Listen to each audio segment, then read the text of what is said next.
a long one. I'm a little bit older than you, and I've had an extensive 3.5 decade career so far. Oh my But God. my entire journey has been in the supply chain. Mm-hmm. I've done end-to-end supply chain. My education certainly didn't prepare me for supply chain. I thought I was going to be a PhD in psychology. I thought I was going to be Wow. a psychologist, but soon after I realized that was going to take a lot of schooling and money. So I shifted gears and Mhm. started taking some business classes. And I started in industrial plastics manufacturing, where I spent several years. And then from there, I was recruited into Unilever, where I spent the next 23 years of my career. And after that, I went into a smaller, much smaller firm, leading supply chain and procurement for a private equity backed firm. Then I went into nonprofit supply chain, and then I started my own company 4 years ago.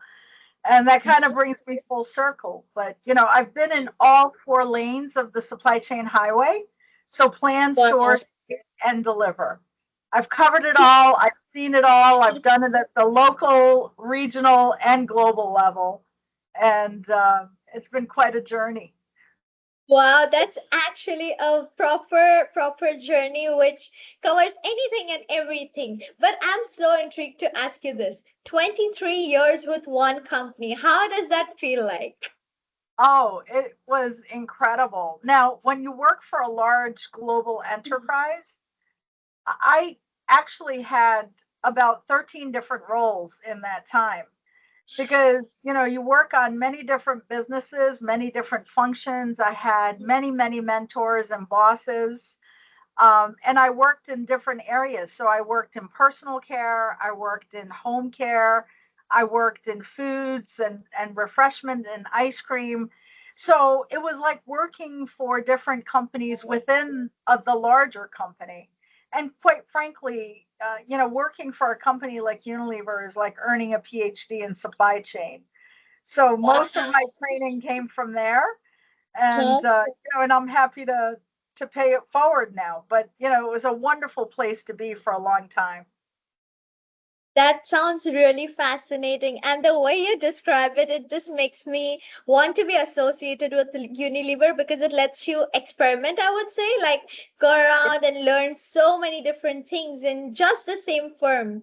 It does sound like a dream company for sure.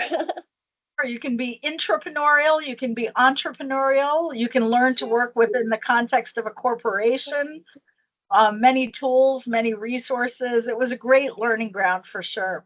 Definitely. And so many years of experience. The one of the most important things I would say each and every one of us would like to learn and know about is what kind of leadership principles and corporate world functions on. Like what is necessary to know when you are a newbie like me, when you're just starting off, what is the lessons we need to know? I only know one way to be, and that's authentic. Being true to your values. My leadership principles are based on my personal values, and that's values based on integrity, transparency, um, uh, doing what you say you will.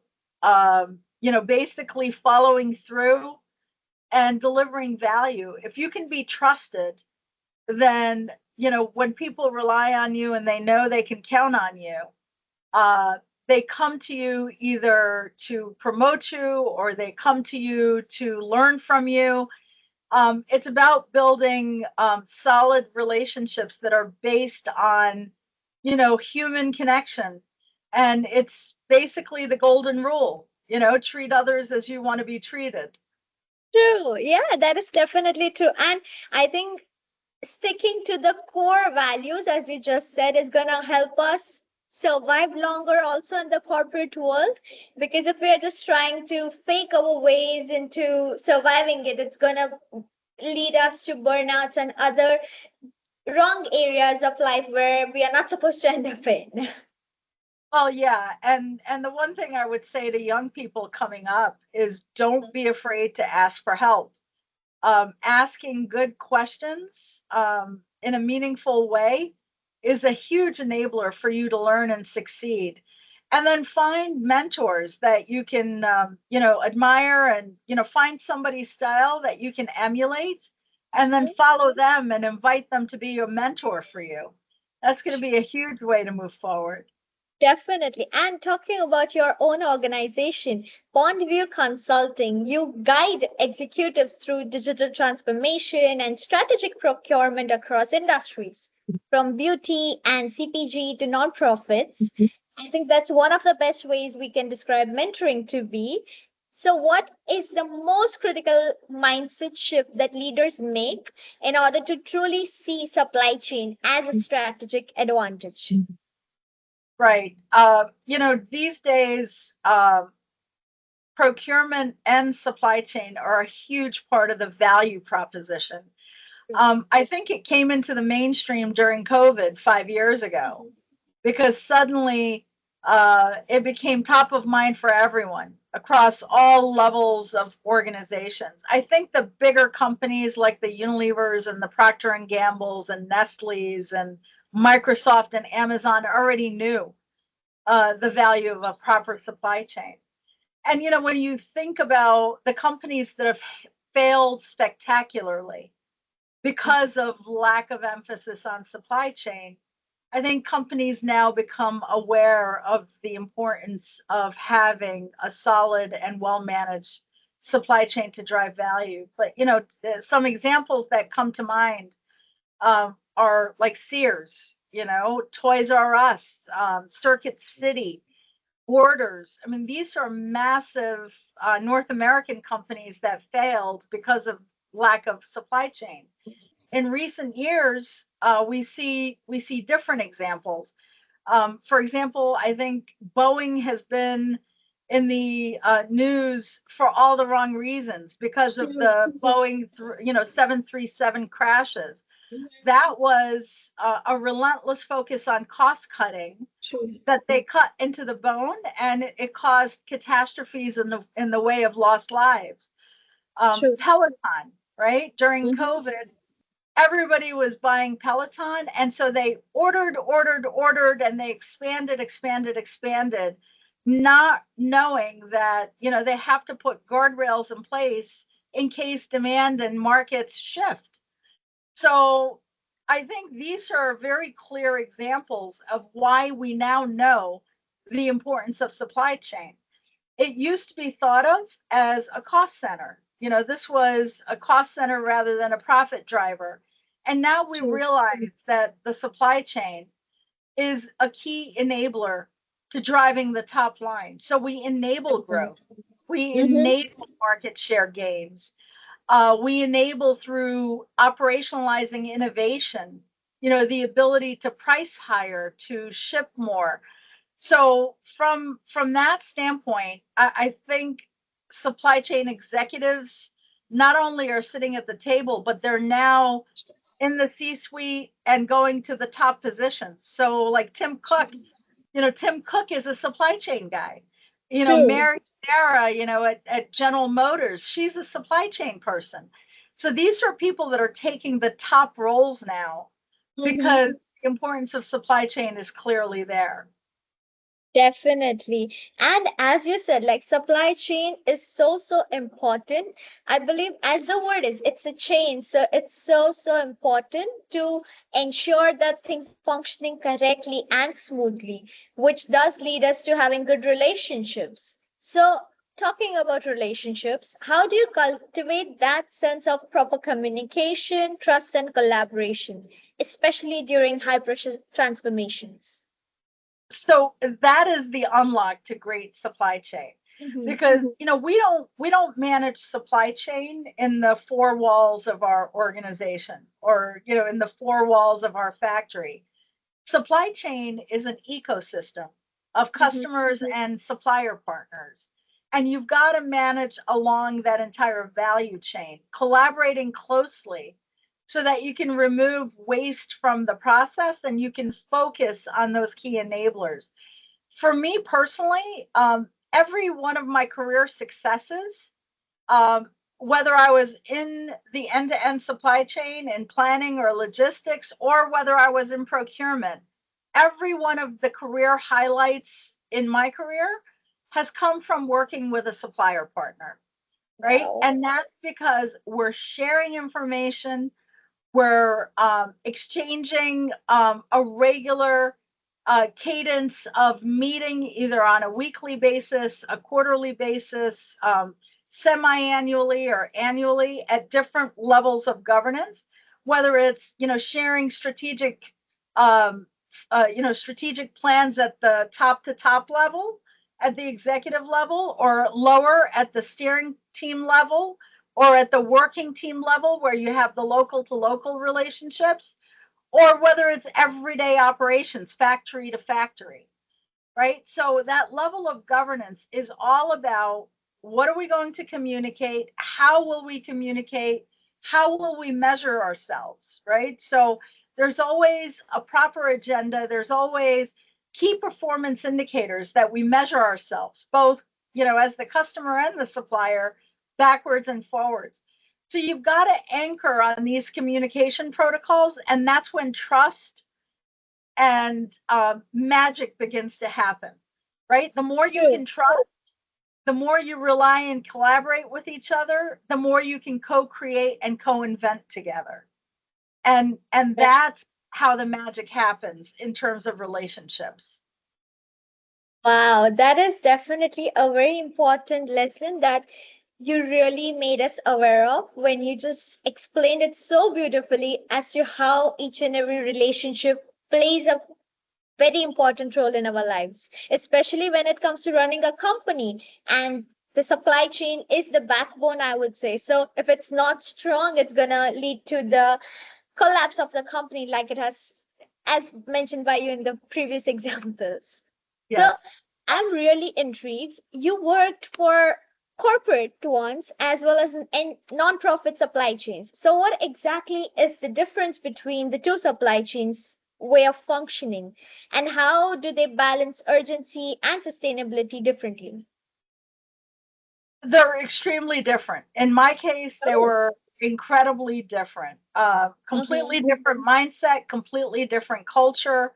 The supply chain is totally different. So my nonprofit experience was working for the Food Bank of New York City. It's one of the largest food banks in the US. And I was brought in to professionalize the supply chain. But it just Uh-huh. so happened that I came in during COVID, where the demand doubled on the food bank. If you can believe it, in a great city like New York, Uh-huh. 1.8 million people were going to bed hungry at night. They didn't have enough. Oh my God, that's crazy. Isn't it crazy? It is. It is. Yeah. So the supply chain was taking, it was Mhm. 75% government owned food. So whether it Uh-huh. was the federal government from the USDA or the state of New York or the city of New York, we had food sources coming from government sources, but also from private sources. So the idea was the food had to get out, right? It's a different mindset because if the food didn't get out, then somebody would go to bed hungry at night. A child was going to bed hungry at night.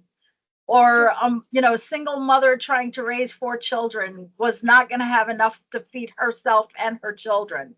So she would feed her children and she would go to bed hungry at night. So True.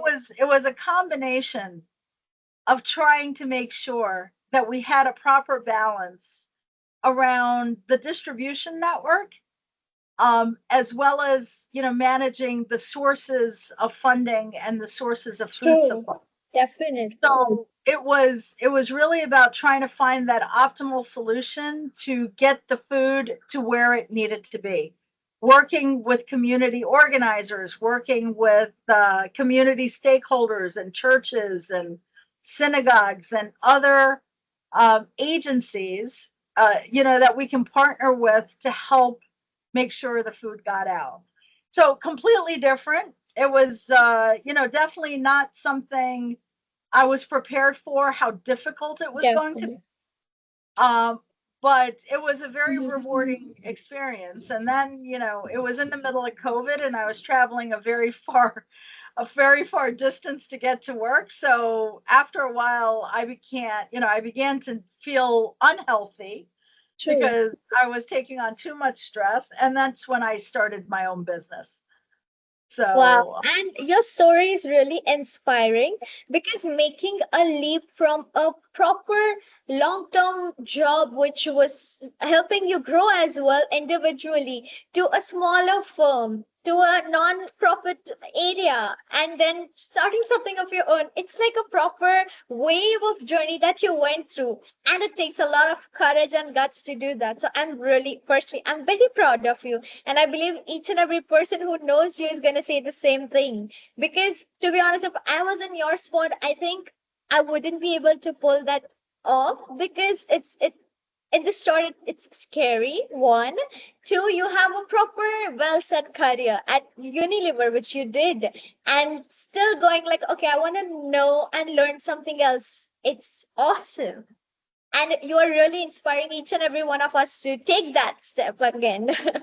the one thing I will say is Uh-huh. never ever stop learning, right? It's a lifelong learning journey. I learn every day. I'm still learning. In fact, I'm starting to implement a 3-1-1 rule where Mm-hmm. I work for 3 days, I learn for one day, and I give back for the fifth day of the week. True. But never stop learning. And the other thing, I probably held on to fear for Mm-hmm. too long. I Yeah. probably, given what I know today, I wish I would have started my own company sooner. But fate and the universe led me to this point now, so I don't have regrets.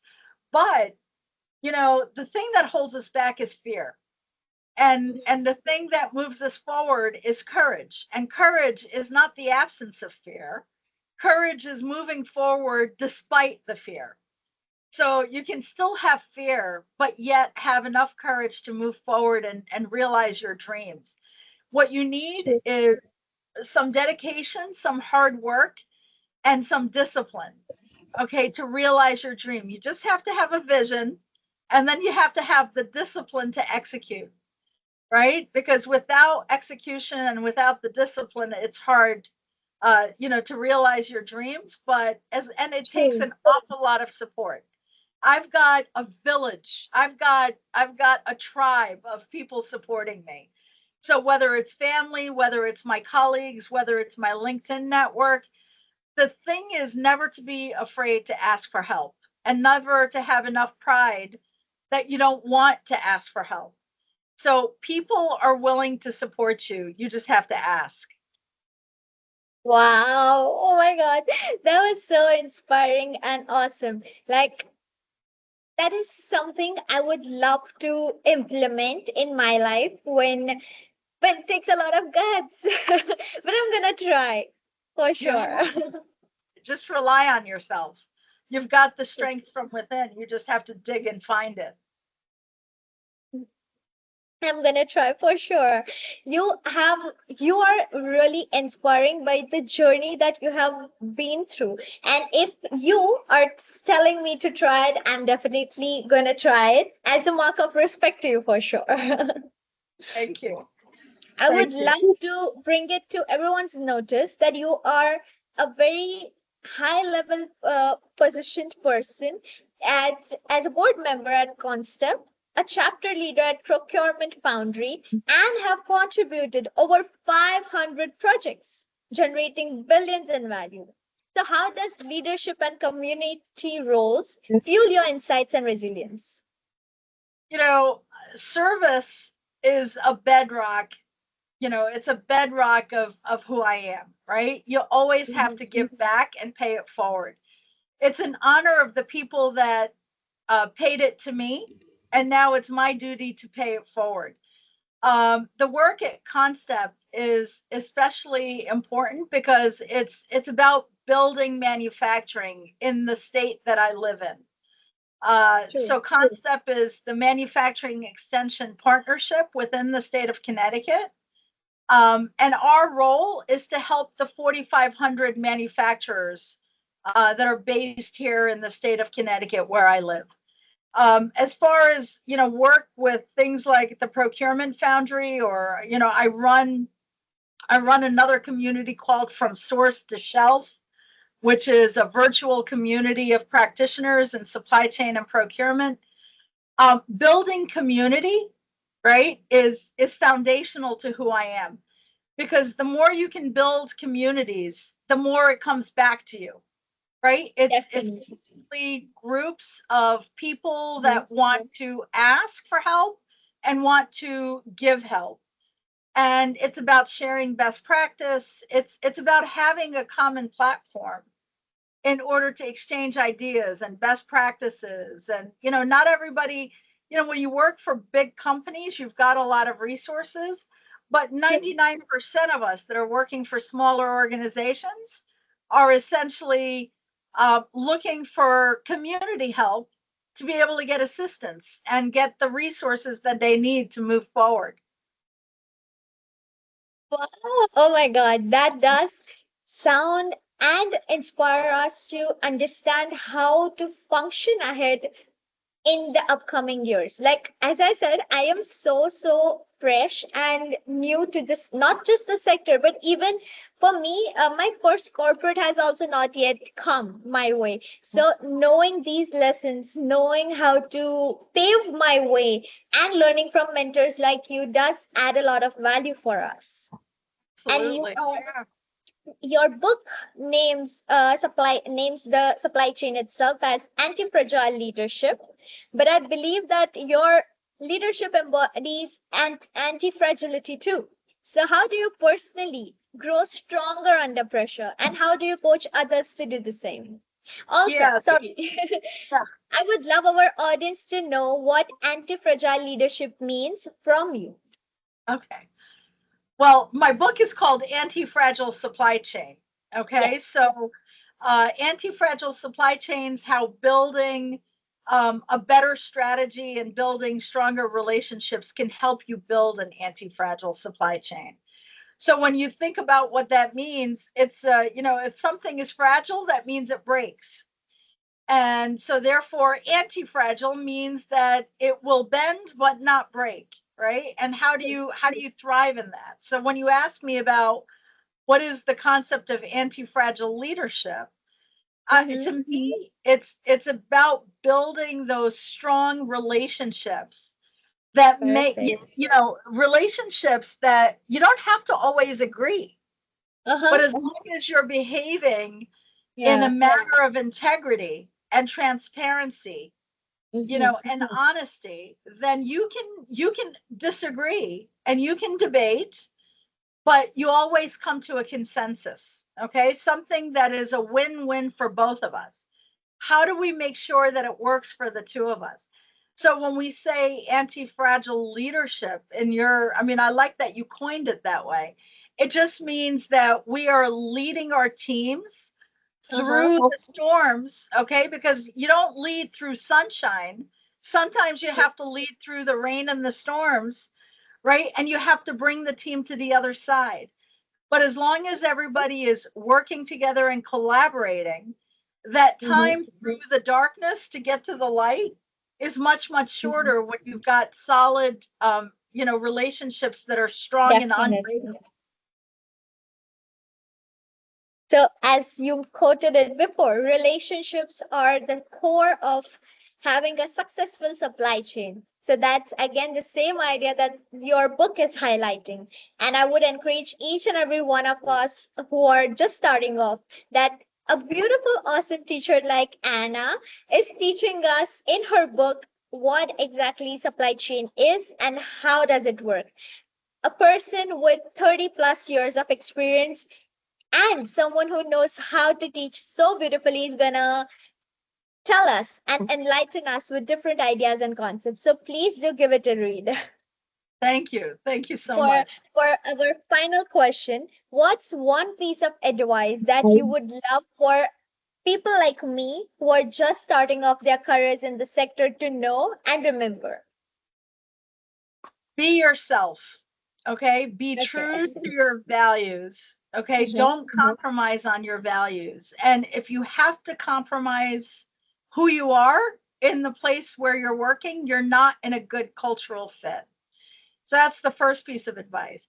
Always learn. I mentioned that before. So it's a Yes, continuing,